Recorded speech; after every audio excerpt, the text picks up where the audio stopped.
आज दिनांक 15 ऑगस्ट 2026 रोजी भारतीय स्वातंत्र्य दिनाच्या 80वा स्वातंत्र्य दिवस अत्यंत उत्सवात साजरा करण्यात आला। स्वातंत्र्य दिनानिमित्त संपूर्ण गावातून प्रभात फेरी काढून महापुरुषांच्या आणि जय जवान जय किसान अशा घोषणा देत स्वातंत्र्य दिवस साजरा करण्यात आला।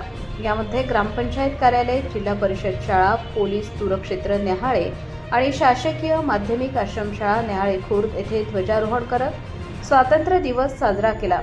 देशाच्या स्वातंत्र्यासाठी आपल्या प्राणाचे बलिदान देणाऱ्या सर्व स्वातंत्र्य सैनिकांना विनम्र अभिवादन करत एकता व अखंड आणि त्यांनी संविधानिक मूल्यांच्या शिक्षण त्यांचे बळावर समुद्र सक्षम आणि लोकशाही मूल्य जपणार भारत घडवूया असा संकल्प करत भारत देशाच्या सर्वांगीण विकासासाठी युवकांनी योगदान देऊन आपल्या सामाजिक, आर्थिक आणि राजनैतिक न्यायविचार अभिव्यक्ती स्वातंत्र्य अबाधित ठेवण्यासाठी सर्व लोकांनी एकत्र येऊन देशासाठी योगदान देणे गरजेचे आहे असा विचार व्यक्त करत संकल्प आश्रमशाळेतील विद्यार्थी आणि विद्यार्थिनींनी केला।